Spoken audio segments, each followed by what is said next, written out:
नमस्कार दोस्तों, आप सभी का स्वागत है। दोस्तों, हमारा टारगेट है एसएससी जीडी का एग्ज़ाम और इससे रिलेटेड हम आपको रोज़ 2 वीडियो प्रोवाइड करा रहे हैं। तो आज का टॉपिक है मॉडर्न हिस्ट्री, जो प्रीवियस ईयर एग्ज़ाम में पूछे गए हैं। तो वहाँ से हमने 50 क्वेश्चंस को कलेक्ट किया है जो बार बार एग्ज़ाम में पूछे जाते हैं या आप आने वाले एग्ज़ाम में आ सकते हैं। तो प्लीज़ वीडियो को पूरा देखिए। अगर आपने अभी तक चैनल को सब्सक्राइब नहीं किया है तो प्लीज़ सब्सक्राइब कर लें। तो आइए स्टार्ट करते हैं। वास्को डी गामा ने भारत के समुद्री मार्ग की खोज किस वर्ष की थी? तो कब किया था? 1498 में। आपका आंसर हो जाएगा बी। प्लासी का युद्ध 1757 अंग्रेज सेना और किसके बीच लड़ा गया था? तो पहले ये याद रखना है कि जो प्लासी का युद्ध है वो 1757 में हुआ था और किसके बीच में हुआ था? अंग्रेजी सेना और सिराजुद्दौला के बीच में हुआ था। आंसर आ जाएगा सी। बक्सर के युद्ध, तो जो बक्सर का युद्ध था वो 1764 में हुआ था। के बाद कौन सी संधि हुई थी? तो इलाहाबाद की संधि हुई थी। आंसर आ जाएगा सी। तो बक्सर का युद्ध की डेट याद रखनी है। बंगाल में द्वैध शासन को किसने समाप्त किया था?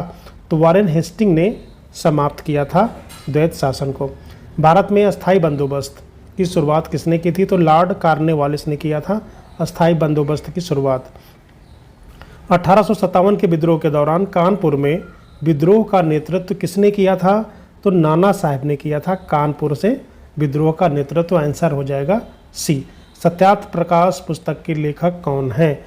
तो पुस्तक के लेखक हैं स्वामी दयानंद सरस्वती। करेक्ट आंसर हो जाएगा बी। वर्ष 1829 में सती प्रथा का उन्मूलन किसके द्वारा किया गया था? तो लॉर्ड विलियम बेंटिंग के द्वारा किया गया था। कब किया गया था? 1829 में। तो करेक्ट आंसर आ जाएगा बी। प्रार्थना समाज की स्थापना किसने की थी? तो आत्माराम पांडुरंग। तो इससे भी रिलेटेड क्वेश्चन आते हैं।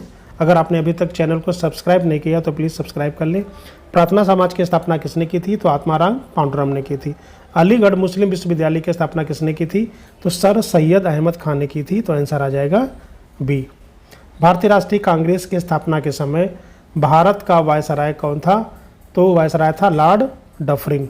आंसर आ जाएगा 11 का बी। कांग्रेस के किस अधिवेशन में पहली बार वंदे मातरम गाया गया था? तो वेरी इंपॉर्टेंट क्वेश्चन है। तो 1896 में ये इसका अधिवेशन हुआ था कलकत्ता में। तो कलकत्ता के अधिवेशन में पहली बार वंदे मातरम को गाया गया था और इस डेट क्या थी? 1896 का कलकत्ता अधिवेशन। भारतीय अशांति का जनक किसे कहा जाता है?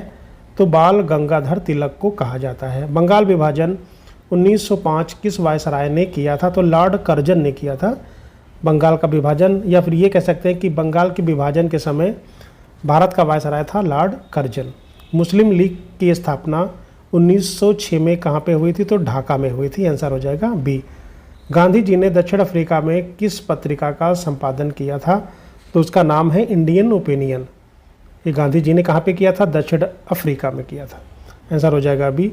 चंपारण किसके विरोध में था? तो चंपारण, पहले चीज़ डेट याद रखो कब हुआ था? तो 1917 में हुआ था। तो जो तिनकटिया प्रथा थी, नील की खेती से संबंधित था। आंसर हो जाएगा इसका सी। जलियांवाला बाग हत्याकांड की जांच के लिए कौन सी समिति बनाई गई थी? तो जलियांवाला बाग हत्याकांड के लिए हंटर कमेटी बनाई गई थी। स्वराज पार्टी की स्थापना किस वर्ष हुई थी? तो स्वराज पार्टी की स्थापना हुई है 1923 में। आंसर हो जाएगा सी। सामन कमीशन का बहिष्कार क्यों किया गया था? क्योंकि इसमें कोई भारतीय सदस्य नहीं था। आंसर आ जाएगा ए। पूर्ण स्वराज का प्रस्ताव कांग्रेस के किस अधिवेशन में पारित हुआ था? तो पूर्ण स्वराज का जो प्रस्ताव है वो लाहौर अधिवेशन जो हुआ था 1929 में, वहाँ पे पारित हुआ था। तो ये भी इम्पोर्टेंट है। जैसे 1896 की बात आई थी कि वंदे मातरम पहली बार कब गाया गया था? तो 1896 का कलकत्ता अधिवेशन। इसी तरह से पूर्ण स्वराज की अगर हम बात करें तो लाहौर अधिवेशन जो 1929 में हुआ था। द्वितीय गोलमेज सम्मेलन में कांग्रेस का प्रतिनिधित्व किसने किया था? तो महात्मा गांधी ने किया था, गांधी इरविन समझौता के बाद। तो करेक्ट आंसर हो जाएगा बी।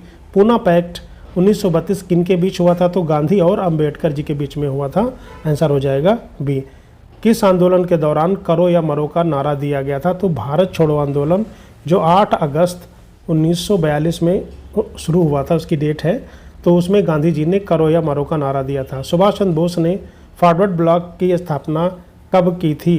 तो 1939 में की थी फॉरवर्ड ब्लॉक की स्थापना। भारत में स्थानीय स्वशासन का जनक किसे माना जाता है? तो लॉर्ड रिपन को माना जाता है अस्थायी स्वशासन का जनक। पहली बार जनगणना किसके कार्यकाल में हुई थी? तो लॉर्ड मेयो के कार्यकाल में हुई थी। कब हुई थी पहली बार? 1872 में पहली बार हुई थी। वर्नाकुलर प्रेस एक्ट 1878 किसने पारित किया था? तो लॉर्ड लिटन ने पारित किया था वर्नाकुलर प्रेस एक्ट, जो 1878 में लॉर्ड लिटन ने पारित किया था। आंसर आ जाएगा ए। आज़ाद हिंद फौज की कमान सुभाष चंद्र बोस ने कहाँ संभाली थी? तो सिंगापुर में संभाली थी। आंसर आ जाएगा आपका सी। कैबिनेट मिशन किस वर्ष भारत आया था? तो 1946 में, 1946 में कैबिनेट मिशन भारत आया था। तो आंसर हो जाएगा सी। भारत की स्वतंत्रता के समय भारतीय राष्ट्रीय कांग्रेस के अध्यक्ष कौन थे? तो उनका नाम है जेपी कृपलानी। आंसर आ जाएगा ए। ये भारतीय राष्ट्रीय कांग्रेस के अध्यक्ष थे भारत की स्वतंत्रता के समय, जेपी कृपलानी। गुलामगिरी पुस्तक के लेखक कौन है? तो आंसर आ जाएगा ज्योतिबा फूले। आंसर हो जाएगा बी। 1857 के विद्रोह को प्रथम स्वतंत्रता संग्राम किसने कहा था? तो ये भी इंपॉर्टेंट क्वेश्चन है। किसने कहा था? बी.डी. सावरकर जी ने कहा था 1857 के विद्रोह को प्रथम स्वतंत्रता संग्राम। अमृत बाजार पत्रिका की स्थापना किसने की थी? तो शिशिर कुमार घोष ने की थी अमृत बाजार पत्रिका की स्थापना। आंसर आ जाएगा बी, यानी करेक्ट आंसर आ जाएगा आपका बी। आगे बढ़ते हैं। गदर पार्टी के संस्थापक कौन थे? गदर पार्टी के संस्थापक थे Sohan Singh Bhakna. Servant of India society की स्थापना किसने की थी? तो गोपाल कृष्ण गोखले ने की थी सर्वेंट ऑफ इंडिया सोसाइटी की स्थापना। गांधी जी ने किस घटना के बाद असहयोग आंदोलन वापस ले लिया था? तो जो चौरी चौरा कांड हुआ था उसके बाद गांधी जी ने वापस ले लिया था। रैयतवाड़ी व्यवस्था सबसे पहले कहाँ लागू की गई थी? तो सबसे पहले मद्रास में लागू की गई थी। तो 38 का हो जाएगा बी। आगे बढ़ते हैं। लॉर्ड डलहौजी ने किस राज्य को चेरी कहा था? तो अवध को उन्होंने चेरी कहा था। तो आंसर आ जाएगा बी। भारत के प्रथम भारतीय गवर्नर जनरल कौन थे? तो आंसर आ जाएगा सी राजगोपालचारी। आंसर हो जाएगा आपका बी। उनका नाम है सी राजगोपालचारी, भारत के प्रथम भारतीय गवर्नर जनरल थे ये चीज़ ध्यान रखना है। हर्मिट ऑफ शिमला किसे कहा जाता है? तो ए ओ ह्यूम को कहा जाता है हर्मिट ऑफ शिमला। आंसर हो जाएगा सी। कॉमनवेल्थ और न्यू इंडिया पत्रिकाएं किससे संबंधित हैं? तो ये किनकी पत्रिकाएं हैं? एनी बेसेंट की पत्रिकाएं हैं। आगे बढ़ते हैं। गांधी जी के राजनीतिक गुरु कौन थे? तो उनका नाम है गोपाल कृष्ण गोखले। करेक्ट आंसर हो जाएगा बी। गांधी जी के राजनीतिक गुरु गोपाल कृष्ण गोखले। इंकलाब जिंदाबाद का नारा किसने दिया था या लोकप्रिय बनाया था? तो भगत सिंह ने लोकप्रिय इसको बनाया था। प्रत्यक्ष कार्यवाही दिवस कब मनाया गया? तो 16 अगस्त 1946 को। आंसर हो जाएगा सी। 16 अगस्त 1946 को डायरेक्ट एक्शन डे मनाया गया था, नहीं प्रत्यक्ष कार्यवाही दिवस मनाया गया था। काकोरी ट्रेन डकैती किस वर्ष हुई थी? तो 1925 में, यानी 1925 में हुई थी काकोरी ट्रेन डकैती या काकोरी कांड। करेक्ट आंसर हो जाएगा बी। बंगाल में अनुशीलन समिति की स्थापना किसने की थी? तो आंसर आ जाएगा आपका पी मित्रा और वरिंद्र कुमार घोष। तो ये दोनों ने मिलकर किया था। तो आंसर हो जाएगा आपका डी। उपरोक्त ए और बी दोनों, तो पी मित्रा और वरिंद्र कुमार घोष। महात्मा की उपाधि गांधी जी को किसने दिया था? तो रविंद्रनाथ टैगोर ने दिया था। तो 48 का करेक्ट आंसर हो जाएगा बी। 1937 के चुनाव में कांग्रेस ने कितने प्रांतों में पूर्ण बहुमत प्राप्त किया था? तो आंसर आ जाएगा आपका बी। 5 प्रांतों में पूर्ण बहुमत प्राप्त किया था। भारत के विभाजन की माउंटबेटन योजना कब घोषित की गई थी? तो आंसर आ जाएगा ए। 3 जून 1947 को।